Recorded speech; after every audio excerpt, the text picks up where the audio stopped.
We are 9 games in for some of these rookie quarterbacks, so let's give out some first half grades. We'll go in order just to make sure I'm not playing favorites here and nobody complains. Number 1, Trevor Lawrence. He's not in the best situation like most number 1 picks have been accustomed to, of course. I do think we've been a bit underwhelmed so far since all these generational tags and the John Elway comparisons were thrown at him, not really his fault of course. With rookie quarterbacks, you're looking for flashes of brilliance, and Lawrence has shown that so far, and quite a few times actually. One I remember from week 1 was a terrific throw in a tight window where the corner was passing off his man to the safety and he threw a laser touchdown to DJ Chark against the Texans. He also had a few phenomenal plays in that Thursday night game against the Bengals, including that rollout throw to Laviska Shenault. Having Cam Thomas and Jawan Taylor as your offensive tackles is not ideal, but Lawrence is not entirely blameless himself. His adjusted completion percentage is one of the lowest in the league for starters, and he has too many turnovers to be comfortable with so far. Lawrence gets a C from me, but I'm not worried about his future outlook as long as the Jaguars can put a good team around him in the future. Number 2, Zach Wilson. The number 2 pick has not gotten off to the best start so far. Maybe he's seeing ghosts at MetLife, I don't know. It does not help his case at all that Mike White has looked great in that same offense, and even Josh Johnson's garbage time went well,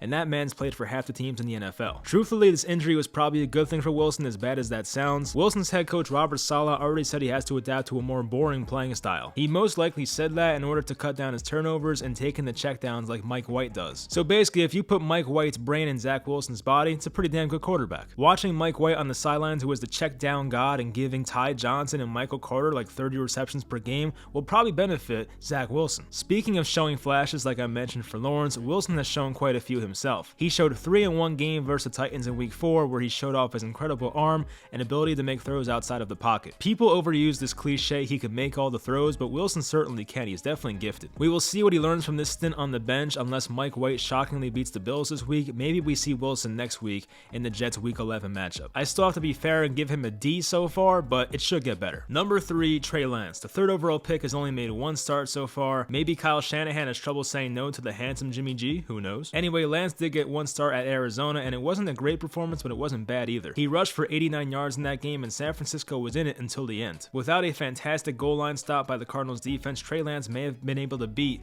the now 8-1 Cardinals. He's going to be an elite rushing quarterback, we know that. Lance does have to be more accurate. We saw that come up in his lone interception so far in his career, when Lance sailed the pass 10 yards over his intended receiver's head and was picked off by its safety. If the Niners lose a couple more games, maybe we finally see Trey Lance get some more starts.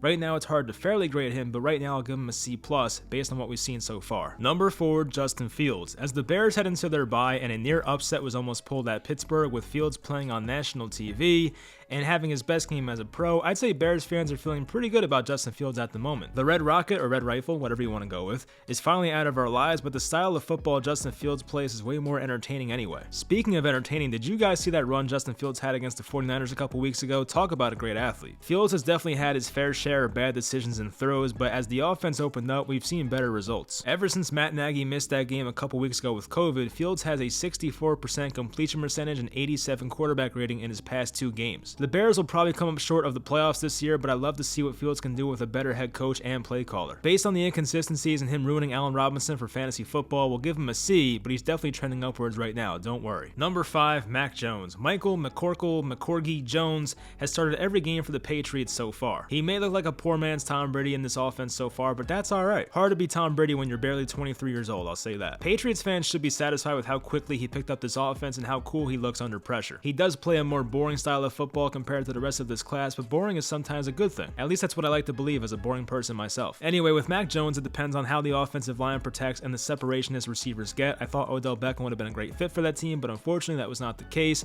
You won't see him doing many things off script himself, I'll put it that way. But once again, Tom Brady did it for 2 decades, and I think most quarterbacks would sign up for a quarter of the success that Tom Brady's had in his career. The Patriots are still in the playoff race and have a big game against the Browns coming up, but I'll be rooting for Mac Jones and the Patriots going forward. I'll give him a B so far. Hopefully you guys enjoyed this video, and hopefully the fan bases of these young quarterbacks are not triggered by this. I will talk to you guys next time.